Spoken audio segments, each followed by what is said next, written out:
Everyone, দো বেহনো কি দুনিয়া চ্যানেলে আপনাদেরকে স্বাগত জানাচ্ছি। তো আজকে আমরা সাবিত্রী ব্রতের সেকেন্ডের ব্লগ নিয়ে এসেছি। তো এখন ঘড়িতে সকাল 7:30 নাগাদ বাজছে আর আমার ব্লগটা এখান থেকেই স্টার্ট করছি। তো চলেন ব্লগটা শুরু করা যাক। তো যেহেতু আমরা ফার্স্ট ব্লগে আগেই বলেছিলাম আমাদের সাবিত্রী ব্রতটা অখণ্ডমতেই হয়েছিল, তো 8টা বাজার সাথে সাথে সবাই উপাসনা করতে বসে পড়ল। নিরঞ্জন জ্যোতির্ময় সুনাম মন্ত্ররাজ নমায়।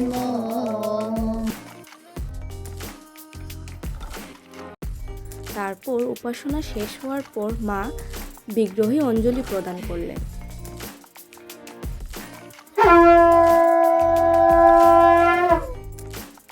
তো এইখানে উপাসনা শেষ হয়ে গেছে আর চলছিল প্রসাদ বিতরণ।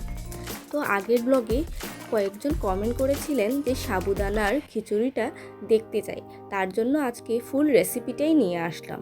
তো সাবুদানার খিচুড়ি বানানোর জন্য প্রথমেই শিম বিচিকে সিদ্ধ করে রাখতে হয়, তারপর সিদ্ধ করা বিচি থেকে খোসা ছাড়ানো হচ্ছে। এই যে পেঁপে আছে, এটা কাঁঠাল বিচি, এটা ঘি মরিচ, আর এগুলো আছে ঝিঙে আর শসা। তো এগুলো সব এখন যাবে সাগুর খিচুড়িতে। তারপর চলেন দেখতে থাকেন খিচুড়িতে আর কি হয়। এইখানে ওই যে বিচি ভিজিয়ে রাখা হয়েছিল ওইগুলোকে ছুলে তারপর এখানে অলরেডি ঢালা হয়ে গেছে।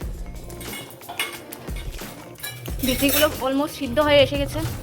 তো এখন ঢালা হবে সবজি। এখানে এক এক করে সবজিগুলো সব কিছু যাবে। তো আমার মা ঢালছেন। এই যে পেঁপে গেল,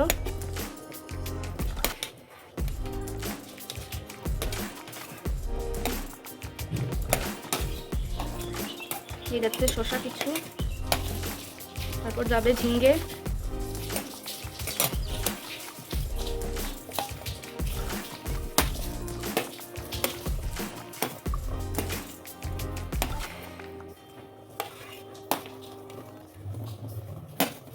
লাস্টে যাবে কাঁচা লঙ্কা।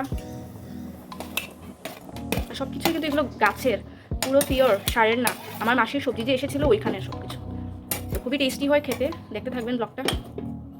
তো এইখানে সবজিগুলো সিদ্ধ হয়ে গেছে, এখন ঢালা হবে সাগু। তো দেখতে থাকবেন, ঢালা হচ্ছে সাগু। তো মা ঢালছেন সাগুগুলো সবজির মধ্যে। তো সাগুগুলো সিদ্ধ হয়ে গেলে আমাদের খিচুড়ি রেডি হয়ে যাবে আর আমরা সার্ভ করবো। ঢালা হচ্ছে ঘি। তো এখন আমাদের খিচুড়ি কমপ্লিট। তো দেখা হবে খাওয়াতে বসে। কিরকম হলো খিচুড়িটা? খুব ভালো হয়েছে। টেস্টি কম লাগে, খুব স্বাদ নি। এই যে মেজমনি খাচ্ছেন, এরপরে খিচুড়ি কিরকম হলো? আর বিকেল দিকে আমরা বেরিয়ে গেলাম অল্প ঘুরোঘুরি করতে। তাই প্রথমেই চলে গেলাম সিঙ্গাড়া খেতে। আর সিঙ্গাড়া খেয়ে চলে গেলাম আমার দিদির ফ্রেন্ডের ঘরে। এবার আমি এসেছি আমার একটা ফ্রেন্ডের ঘরে, তারপর ঘরে চলে যাব। এই যে আমার ফ্রেন্ড। তো ওইখানে চা মিষ্টি খেয়ে ঘরের দিকে রওনা হলাম। তো আজকের জন্য এই পর্যন্তই। ভিডিওটা ভালো লাগলে চ্যানেলটা প্লিজ সাবস্ক্রাইব করবেন, আর ফেসবুক পেজ থেকে দেখলে পেজটি অবশ্যই ফলো করবেন।